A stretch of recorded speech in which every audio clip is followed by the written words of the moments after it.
कोई आदमी संसार में जो आता है उसे जाना ही पड़ता है, क्योंकि संसार में जो सत्य है वो जिनका नाम है मृत्यु, और मृत्यु को प्राप्त हुए बिना आप भगवान को मिल नहीं सकते। अगर मोक्ष पाना है तो आपको मृत्यु की आगोश में जाना ही पड़ेगा। इसलिए हम सब मृत्यु लोक में आए हैं, हम सबको जाना ही पड़ेगा। और हमारी माता जी राधा माँ हम सबको छोड़कर चली गई, जिनकी श्रद्धांजलि कार्यक्रम राजी लोचन भजन मंडली परतेवा को आमंत्रित किया है, और जिसमें हम सबको भजन गाने का मौका मिला है। भगवान के भजन को कुछ समय माता जी की आत्मा जहाँ कहीं भी अपने चरणों में जगा दे, ही भाव के साथ आइए माता जी की आत्मा की शांति के लिए श्रद्धांजलि अर्पित करते हुए। चिट्ठी न कोई संदेश, जाने वो कौन सदेश, माता जी चले गए। जाने वो कौन सा देश आप चले गए, शायद आप लौट कर आएंगे या नहीं ये तो हमको पता नहीं, लेकिन आपकी आत्मा जहाँ कहीं भी हो भगवान आपको अपने चरणों में जगा दे। यह भाव रखते हुए आइए भगवान के भजनों में जुड़े, और आप सबको प्रणाम करते हैं। हमारे गायन बाजायन में कोई प्रकार की त्रुटि हो तो अपने बच्चे अपने भाई समझ करके, अपने जिले के एक छोटे से अबोध बालक समझ करके हमें क्षमा करने का प्रयास करेंगे। आइए हम सभी जुड़ते हैं भगवान की भजनों की ओर। बोलो मृत्य आत्मा की जय, बोलो राजीव लोचन भगवान की जय, गंगा मैया की जय, जगन्नाथ स्वामी की जय। पावन धराधाम चरभट्टी की पावन माटी को प्रणाम करते हैं। आज हमारी माता राधाबाई माता जी हम सबको छोड़कर चले गए। जाने का दुख है, लेकिन क्या करें, विधि के विधान के साथ हम सबको भी नतमस्तक होना पड़ता है, क्योंकि सब हम समय के साथ साथ बंधे हैं। इस संसार में जो आता है उसे जाना ही पड़ता है। बगीचे में जाओगे तो लिखा रहता है यहाँ फूल तोड़ना मना है, मंदिर में जाओ तो लिखा रहता है यहाँ पर चप्पल रखना मना है, हॉस्पिटल में जाओ तो बेड में लिखा रहता है यहाँ बैठना मना है, लेकिन कहीं पर ये लिखा नहीं रहता है कि यहाँ पर मरना मना है, क्योंकि हम इस दुनिया में आए हैं तो हमको जाना ही पड़ेगा। गोसाई तुलसीदास जी महाराज कहते हैं कि जीवन को अगर इस संसार से भर सागर से पार ले जाना है तो केवल एक ही रास्ता है, वह सत्संग, भगवान का भजन। क्योंकि भागवत में एक कथा मिलता है, गौकरण जी महाराज जब गया जी गए तो पता चला कि उसके भाई धुनकारी दुनिया को छोड़कर चला गया, तो गया जी में जाकर धुनकारी के नाम से श्राद्ध किया गया। तो जब गया जी में जाकर श्राद्ध करके जब गौकरण जी महाराज लौटे तो रात्रि को 12 बजे जब गौकरण जी महाराज अपने घर में सोए थे तो धुनकारी प्रेत की योनि में आकर गौकरण जी महाराज को जोर से डराते हैं। गौकरण जी महाराज पूछते हैं आप कौन है, मुझे डरा रहे हो? तो धुनकारी का जो प्रेत आत्मा है वो कहता है भैया मैं आपका भाई धुनकारी हूँ। गौकरण जी महाराज कहता है धुनकारी मैंने आपके नाम से गया जी में श्राद्ध किया, आपको मोक्ष नहीं मिला, गया जी में श्राद्ध करने के बाद भी आपको मोक्ष नहीं मिला, कैसा हुआ? गया जी तो एक पवित्र तीर्थ है, और एक पवित्र तीर्थ में जिसके नाम से श्राद्ध किया जाता है उसे मोक्ष मिल जाता है। धुनकारी ने कहा भैया अगर मुझे मोक्ष मिलता तो मैं शायद इस प्रेत की योनि में नहीं होता। धुनकारी दोनों हाथ जोड़कर गौकरण जी महाराज को कहते हैं भैया कोई ऐसा काम कीजिए जिससे मुझे मोक्ष मिल जाए। तो गौकरण जी महाराज कहते हैं भैया आपको मोक्ष दिलाने का एक ही मार्ग है, वो मार्ग है सत्संग कराना, आपको कथा में बिठाना। और गौकरण जी महाराज को जब धुनकारी को भागवत की कथा सुनाते हैं तो धुनकारी का जीव मोक्ष हो जाता है। इसलिए कहा गया अगर जीव श्राद्ध करने के बाद भी अगर ना तरे, अगर श्राद्ध करने के बाद उसे मोक्ष न मिले तो उसे मोक्ष कहाँ मिलता है? तो कहा गया है कि मोक्ष देने का कोई स्थान है वो केवल कथा है। और जब तक भगवान की कथा हमारे जीवन तक नहीं आएगा, हमारे जीवन में भगवान की कथा नहीं होगा, हमको शायद मोक्ष नहीं मिल पाएगा। लाख यत्न करने के बाद जीव को मोक्ष नहीं मिलता। और मोक्ष कब मिलता है? जब वो कथा में जाता है। इसलिए कहा गया है चोला माटी के हे राम, एकर का भरोसा भैया, माटी के हे रे। राजा दशरथ जी महाराज भी राम राम कही, राम कही, राम राम कही राम, तनि परिहरि रघुवीर बिरह, राव गए सुरधाम। राजा दशरथ जी महाराज प्रांत होने जा रहा है। भगवान राम माँ कैकेयी के कहने से 14 साल के वनवास की ओर चल पड़े हैं। राजा दशरथ जमीन में पड़े राम राम रट रहे हैं। सुमन जी महाराज को बुलवाए हैं, सुमन मेरे राम को 6 दिन की यात्रा करा के वनवास को ले आना, तो शायद मैं बच जाऊंगा। सुमन जी महाराज की आंखों से आंसू बह रहा है। राजा दशरथ की श्वास लंबी चल रही है। माता कौशल्या राजा दशरथ के पास बैठे हैं और बोल रही महाराज जरा उठ के एक बार तो बोल दीजिए मैं आपकी कौशल्या हूँ। कौशल्या माँ राजा दशरथ के मुख में बार बार जल डालती है और यही कहती है महाराज देखो ना एक बार मुझे, मैं आपकी प्यारी अर्धांगिनी आपकी कौशल्या सुमित्रा माँ बगल में बैठी है। राजा दशरथ जी महाराज राम राम कह रहे हैं, आंख से आंसू बह रहे हैं। भगवान की याद करते हुए राजा दशरथ जमीन पर पड़ा हुआ है, क्योंकि राजा दशरथ के अंतिम मरणासन के समय आ गया है। बताया जाता है जब जीव मरने का समय आता है तो उसे अग्नि दिखना बंद हो जाता है। 3 लक्षण जिनके जीवन में दिखाई दे समझ जाइए वो इंसान ज्यादा देर तक टिकने वाला नहीं है। गरुड़ पुराण में लिखा गया है जिसको अग्नि दिखाई न दे 3 दिन तक तो समझ जाना चाहिए कि जीव इस दुनिया को छोड़कर जाने वाला है। अगर इंसान का शरीर धीरे धीरे पीला पड़ने लग जाए तो समझ जाना चाहिए कि इंसान इस दुनिया से जाने वाला है। धीरे धीरे अगर कान सुनाई देना बंद कर दे तो समझ जाना चाहिए कि इंसान इस दुनिया से जाने वाला है। राजा दशरथ जी महाराज भी राम के वियोग में ऐसे पड़े हैं जैसे एक मछली तड़पती हुई पड़ी रहती है। कैकेयी को राजा दशरथ ने कहा कैकेयी अगर राम को अगर 14 साल की वनवास आपने भेजा तो शायद मैं मर जाऊंगा, मेरा प्राण अंत हो जाएगा कैकेयी, इसलिए राम को 14 साल का वनवास मत दीजिए। अगर मुझे मारना चाहते हो तो राम को 14 साल का वनवास दे दो। अगर मुझे जीता देखना चाहती हो कैकेयी तो शायद मेरे राम को मेरे पास रहने दो। आई उसी भाव में राजा दशरथ जी महाराज बहुत तड़प रहे हैं। सुमन जी महाराज श्रृंगेरपुर पहुंचे हैं। राम को ले जाने की बहुत कोशिश की सुमन जी महाराज, क्योंकि आज पहली बार सुमन भगवान राजा दशरथ के आदेश का पालन कर रहे हैं। क्योंकि जीवन ऐसा होता है कि इंसान को कभी ना कभी हारना ही पड़ता है और हार से ही भगवान मिलता है। आइए एक प्यारा सा भजन करें, फिर राजा दशरथ जी महाराज राम राम कहकर अपना प्राण त्यागे। राम राम कही, राम कही, राम राम कही राम, तनि परिहरि रघुवीर बिरह, राव गए सुरधाम। इस पर यात्रा करेंगे, उससे पहले एक प्यारा सा भजन। चोला माटी के हे राम, एकर का भरोसा भैया, माटी के हे रे। चोला माटी के हे दी, एकर का भरोसा भैया, माटी के हे रे। हमारे आदरणीय भाई कपसेडी से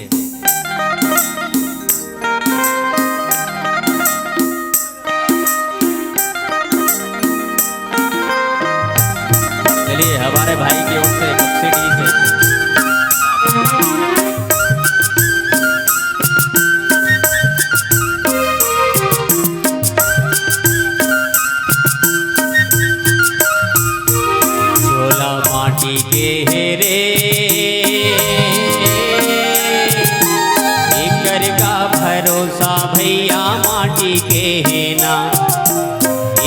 का भरोसा भैया माटी के है ना, चोला माटी के है दी।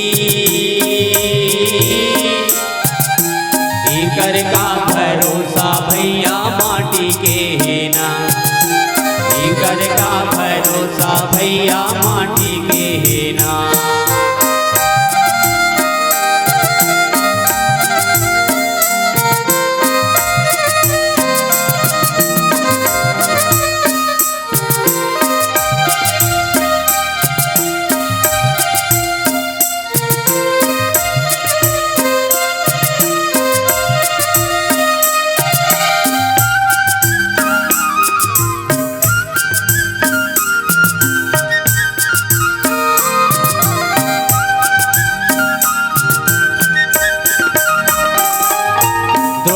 जैसे गुरु चले गए करण जैसे दानी भैया, करण जैसे दानी दी।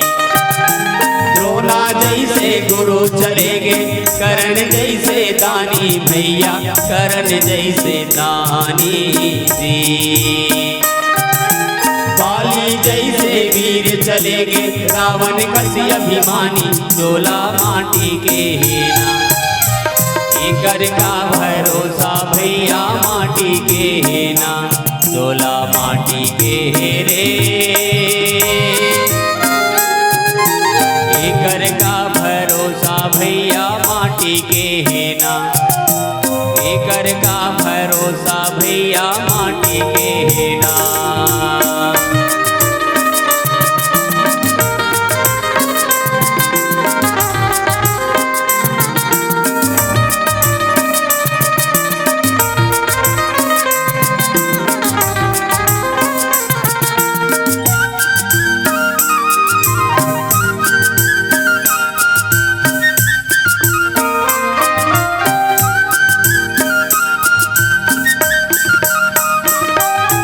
कोनो रहे ना कोनो राहे, आही सबके पारी भैया, आही सबके पारी दी।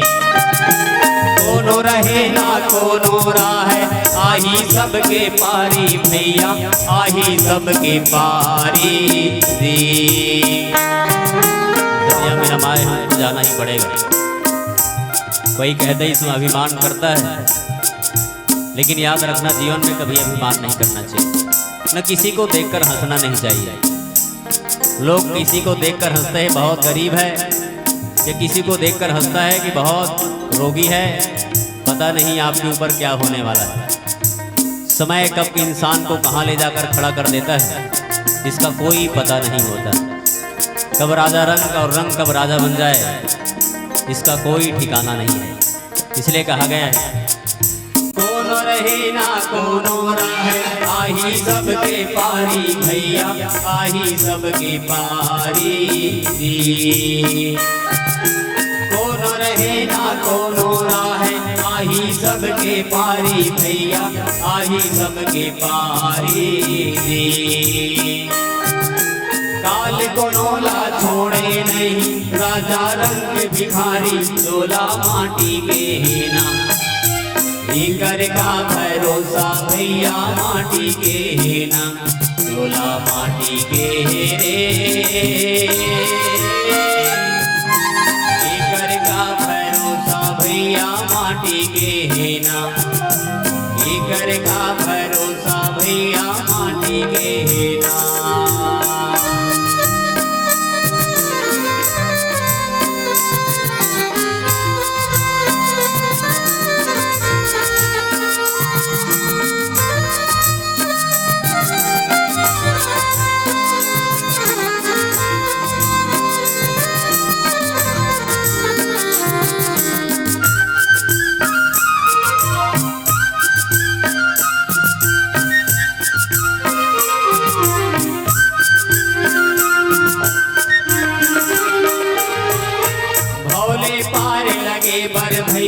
हरि के नाम सुमर ले संगी, हरि के नाम सुमर ले भवले पार लगे बर भैया, हरि के नाम सुमर ले संगी, हरि के नाम सुमर ले दुनिया माया के पगला जीवन मुक्ति कर ले चोला माटी के हेना कर का भरोसा भैया माटी के हेना चोला माटी के दे कर का भरोसा भैया माटी के हेना कर का भरोसा भैया माटी के हेना चोला माटी के रे कर का भरोसा भैया माटी के हेना कर का भरोसा भैया माटी के हेना कर का भरोसा भैया माटी के हेना चोला माटी के हेदी कर का भरोसा भैया माटी के हेना। 500 रुपए के गुप्तदान आया हुआ है। गुप्तदान देने वाले को हृदय से धन्यवाद प्रदान करते हैं। और इस शोकाकुल परिवार में हमारे आदरणीय बड़े भैया भागवत साहू जी सरपंच महोदय ग्राम पंचायत देवरी भी उपस्थित है। प्रणाम करते हैं भैया जी को। और इस शोकाकुल परिवार को तटस्थ बंधाने के लिए आदरणीय भाई भूषण कपसेडी से आए हुए हैं, जिनके मार्गदर्शन हमेशा कपसेडी की पावन धरा पर मुझे मिलता है। कम से कम 15-20 बार कपसेडी की पावन धरा में हमें जाने का मौका मिला है।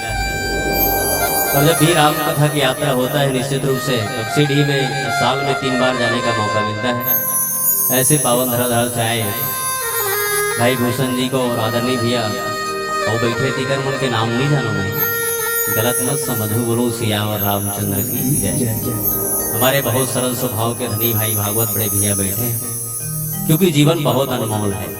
चिड़िया चोंच भर ले गई। कबीर साहब जी महाराज कहते हैं कि जीवन में दान करना चाहिए इंसान को। आज लाखों अरबों की संपत्ति होने के बाद इंसान के पास दान देने के लिए पैसा नहीं है। सबसे बड़ी विडंबना की बात यही है। आज गांव में अगर कार्यक्रम कराना है रामायण का तो चंदा इकट्ठा करना पड़ता है, तब कहीं जाकर रामायण होता है। लेकिन अपने घर के लिए इंसान करोड़ों रुपया के खर्चा कर देता है, लेकिन जब गांव की बारी आती है तो केवल 100 रुपये ही इंसान देता है। ऐसा क्यों? क्योंकि दान की धीरे धीरे महत्ता कम होते जा रही है। दान करना चाहिए कहीं भी हो इंसान। कहा गया है, कबीरदास जी महाराज कहते हैं, चिड़िया चोंच भर ले गई और घटे ना नदी का नीर, दान दिए धन ना घटे, कह गई दास कबीर। जान देता है उसका धन कभी नहीं घटता। दान दिए धन और बढ़े, दान देने के बाद धन और बढ़ता है। कई लोग कहते हैं कि दान देने के बाद धन नहीं बढ़ता। मैंने एहसास किया है कहां से पैसा भगवान देता है इसका कुछ पता नहीं चलता। भले लोग कहते हैं दान देने के बाद मेरे पास पैसा नहीं है, लेकिन धीरे धीरे वही भगवान ऐसा देता है कि इंसान पकड़ नहीं पाता। इसलिए इंसान को दान करना चाहिए। दान दिए धन और बढ़े, और बढ़त बढ़त बढ़ जाए, मान बढ़े महिमा बढ़े, और महिमा लिखा न जाए। जो दान देता है उसका धन और बढ़ता है। और जब आपके पास धन होगा तो आपको सम्मान करने वाले की लाइन लग जाएगी। आपके पास धन नहीं है तो कोई सम्मान नहीं है आपका। ऐसा नहीं धन वाले का ही सम्मान होता है, ऐसा बात नहीं है। कभी कभी धन होने के बाद अच्छा व्यवहार नहीं तो उसका भी सम्मान नहीं है। इसे धन के साथ साथ अच्छा व्यवहार, सरल होना चाहिए इंसान का। इसलिए आदरणीय दान देने वाले, गुप्त दान देने वाले भाई साहब को बहुत बहुत धन्यवाद प्रदान करते हैं। माता जी की आत्मा की शांति के लिए आपने गुप्त दान प्रदान किया है। माता राधा माता को जहाँ कहीं भी भगवान अपने चरणों में जगह दे। भगवान उनके परिवार को हमेशा धन ध्यान से प्रसन्न करे। आइए रामचरितमानस की उस पंक्ति को हम याद करते हैं। सुमन जी महाराज राम को लौटाने का बहुत प्रयास किया, लेकिन राम नहीं लौटे। राम ने कहा, सुमन, मेरी माँ की आज्ञा है कि आप 14 साल की वनवास काटना, फिर कहीं लौट कर आना। मेरे पिताजी की आज्ञा है, जब तक 14 साल का वनवास पूरा नहीं होगा तब तक मैं लौट कर नहीं जाऊंगा। भगवान राम जबरदस्ती सुमन जी महाराज को लौटाए हैं। सुमन जी महाराज रोते रोते रथ हाँकते हाँकते अयोध्या की ओर लौटे। रथ पर जो घोड़े जोते गए हैं वो भी रो रहे हैं भगवान के आगमन। शायद भगवान के मुखारबिंद को हम देखते रहते, भगवान हमारे सामने रहता। यही उन घोड़ों की भी लालसा है। लेकिन क्या करें, वीर जुबान है, बेजुबान होते हुए भी भगवान को इतना याद करते हैं। लौट लौट कर जिस जगह पर भगवान खड़े हैं उस जगह पर जा के खड़े हो जाते वो घोड़े। बार बार हाँकने का प्रयास करते सुमन जी महाराज के द्वारा, लेकिन भी घोड़े लौटते नहीं। सुमन जी महाराज रो पड़े। जब इन घोड़ों का ऐसा स्थिति है तो राजा दशरथ जी महाराज के अयोध्या में क्या हाल होगा, माता कौशल्या कैसी होगी, यही सोच सोच कर रो रहे हैं। फिर भी आज सुमन जी महाराज को अयोध्या वापस लौटना ही पड़ा, क्योंकि भगवान राम सुमन जी महाराज को ले जाना नहीं चाहते। लेकिन बार बार लौट लौट के देखते, शायद भगवान मुझे कह देते राम, तो मैं राम के साथ 14 साल तक रह जाता। यही भाव है सुमन जी महाराज का। आज तो धीरे धीरे रथ हाँकते हाँकते अयोध्या की सरहद पर पहुंच चुके हैं सुमन। सुमन ने देखा, मैं अगर अयोध्या में जाऊं तो लोग पूछेंगे सुमन राम कहाँ है, मैं क्या जवाब दूंगा। इसलिए सुमन जी महाराज शाम होने का इंतजार कर रहे हैं। कब शाम होगा और कब अयोध्या में प्रवेश करूं। अयोध्या में प्रवेश करूंगा और मुझे कोई देख लेगा तो पूछेगा सुमन राम कहाँ है, तो मैं जवाब क्या दूंगा। इसलिए आज सुमन जी महाराज एक पेड़ के छांव में बैठकर शाम होने का इंतजार करते हैं। शाम होते होते धीरे धीरे शाम होता है। फिर सुमन जी महाराज धीरे से चुपके से, जब अयोध्यावासी रात को सो जाते हैं तो अयोध्या में प्रवेश करते हैं और राजा दशरथ की महल की ओर जाते हैं। और लिखा है, प्रिया बचन मृदु सुनत निपे, चितवया की उघारी, लतपत मीन मलिन जनु, सींचत शीतल बारी। सुमन जी महाराज जाकर राजा दशरथ को जैसे ही आवाज दिए, राजा दशरथ उठ कर बैठ गए। मेरी सुमंत आ गए। प्रिय पत्नी कौशल्या पास में बैठी हुई है। वचन सुनते ही राजा की आंखें खुल गई, मानो तड़पती हुई मछली को जल मिल गया हो। जैसे कोई मछली को निकाल देता है और निकालने के बाद उसके ऊपर जल अगर सींचता जाता है तो मछली तड़पने लगती है। मछली उछल उछल के कहने लगती है, मुझे एक बार ऐसे पानी को न छिड़को, ऐसे जल को न छिड़को, कृपया गहरे पानी में मुझे ले जाओ। जैसा कहने का एक मछली प्रयास करती है, वैसे ही राजा दशरथ भी तड़प रहे हैं। धीरे धीरज धरकर राजा दशरथ जी महाराज बैठे और बोले, सुमन कहो मेरे राम कहाँ हैं। सुमन क्या राम को लाए। इतने बात सुनकर के सुमन जी महाराज की आंखों से आंसू निकल पड़े। लक्ष्मण कहाँ है, इसने ही मेरे राम कहाँ है, मेरी प्यारी बहू सीता कहाँ है। ऐसा कहकर जोर जोर से राजा दशरथ चिल्लाने लगे, जोर जोर से पुकारने लगे।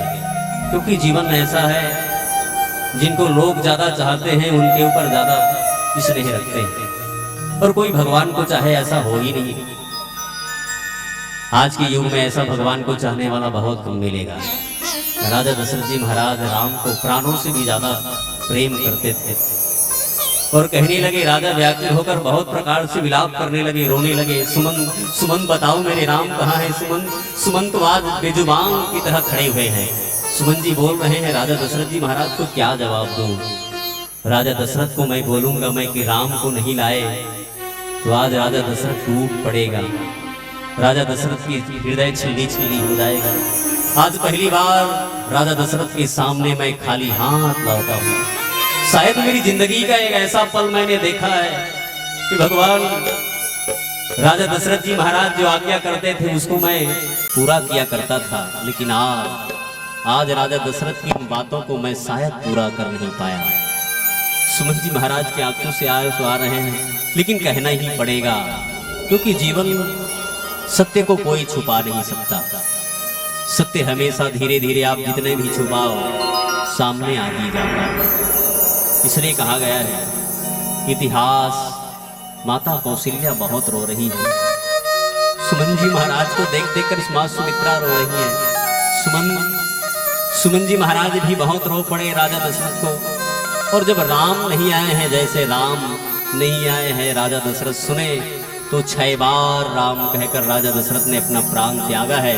और रामचरितमानस में लिखा है, राम राम कही राम कही, क्योंकि राम को गए 6 दिन हो गए हैं। राजा दशरथ जी महाराज जब अयोध्या को छोड़े राम को 6 दिन, इसलिए रामचरितमानस में 6 बार का उपयोग किया गया है। राम राम कही 6 बार राम को उपयोग करके राजा दशरथ जी महाराज अपने प्राण को परित्याग कर दिए, क्योंकि जीवन राम का नाम लेते ही हमारा मरना होना चाहिए। कई लोग कहते हैं भाई हम लोग सुबह शाम राम का नाम लेते हैं, लेकिन मरने के समय अगर हमारे मुख में राम नहीं आया तो क्या होगा? यही सवाल इंसान के जहन में होता है। कबीर साहब जी महाराज या गुरु गोसाई तुलसीदास जी महाराज कहते हैं, अगर मरते समय इंसान के जीवन में मुख में राम नहीं आया, अगर आपने जिंदगी भर राम नाम लिया है और मरते समय आपके जीवन में राम नहीं आया मुख में, तो भी भगवान आपके सामने आएंगे, भगवान आपको मोक्ष प्रदान करेंगे। ऐसा नहीं कि मरने के समय ही राम नाम लोगे और तर जाओगे, ऐसा नहीं है। अगर जिंदगी भर आपने राम नाम लिया है और मरने के समय भी आपके मुख से राम का नाम नहीं आया, फिर भी आपको वैकुंठ ले जाएगा ही भगवान, क्योंकि भगवान का नाम बड़े पवित्र है। एक बार राम का नाम लेने से जीव तर जाता है। ऐसे राम का नाम है। प्यारे राम को याद करके राजा दशरथ जी महाराज अपना प्राण बंद कर दिए, दुनिया को छोड़कर चले गए। तनि परिहरि रघुवीर बिरह, राव गए सुरधाम। क्योंकि संसार में हम अकेला हैं, अकेला ही जाना पड़ेगा। हम सब जानते हैं कि हमको जाना ही अकेला, इसलिए कहा गया परिवार रिश्ता नाता सब यही रहने जाने वाला है, केवल जाने वाला है तो मेरे राम का नाम है। इसे राम का नाम जपते हुए हम सबको जाना है। इसलिए कहा गया है, सुख के सब साथी, दुख में न कोई,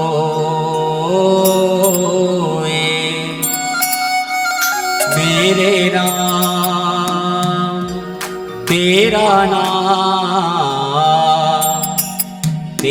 नाम एक साचा, दूजा न कोई।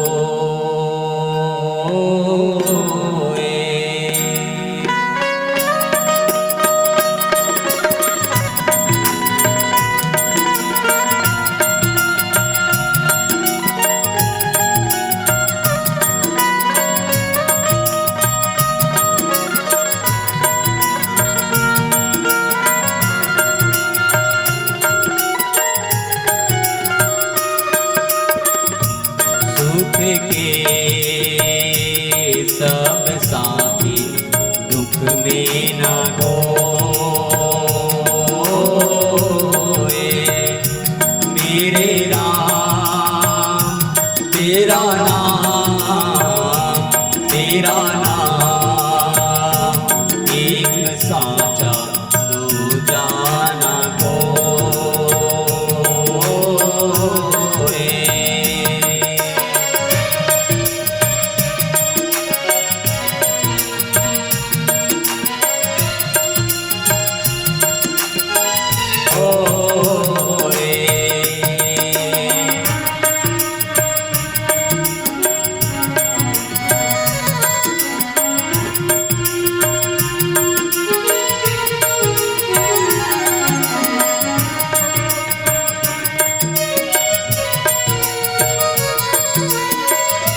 कुछ तेरा ना कुछ मेरा,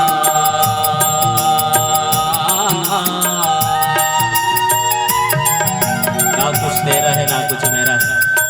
इस संसार को सपना बताया गया है। जैसे लोग सोए सोए सपना देखता है, और सपने देखते देखते एक गरीब आदमी सपना देखता है कि मैं इस गांव का बहुत बड़ा मालगुजार बन गया। सपने देखते देखते बहुत खुश होता है, जोर जोर से हार्ट में पड़ा पड़ा चिल्लाता है, जोर जोर से हंसने लगता है। और जब उसका सपना टूटता है तो अपने आप को उसी चरपाई में पाता है, उसी कदर की घर में अपने आप को पाता है। जैसे सपने देखते देखते इंसान अमीर हो जाता है, वैसे ही संसार को सपना बताया गया है। ये संसार सपने की तरह है, हम ना कुछ लेकर आए हैं ना कुछ लेकर जाएंगे। ना कुछ तेरा ना कुछ मेरा,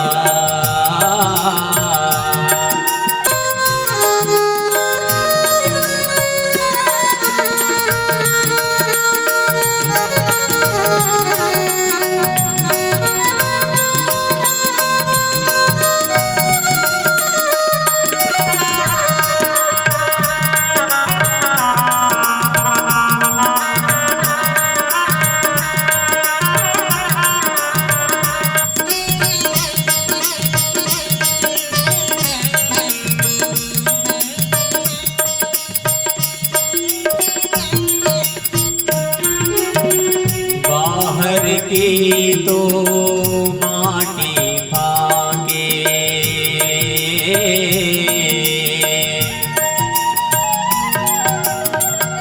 बाहर की तो माटी फाके, मन के भीतर क्यों ना झाके। कई लोग दूसरे को देखते हैं ऐसा कर रहा है, और इंसान जब अपने आप को झांक कर देखता है तो उसी गर्त में गिरा हुआ पाता है। इंसान को कभी दूसरे को देखना नहीं चाहिए, पहले तो हमें देखना चाहिए कि हम क्या कर रहे हैं। इसलिए जीवन में अपने आप को कोई नहीं देखता।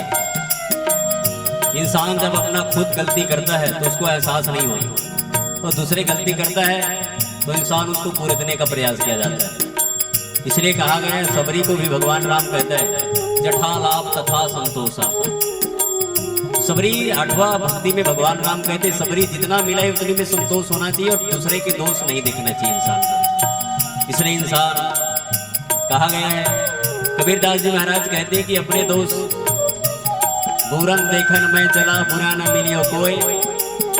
इस संसार में मैंने बुरा देखने को चला तो कोई नहीं मिला, और जब मैं अपने आप को झांक कर देखा तो मुझसे बुरा न कोई। इसलिए कहा गया बाहर की तो तेरा नाम एक साचा हो जाना तो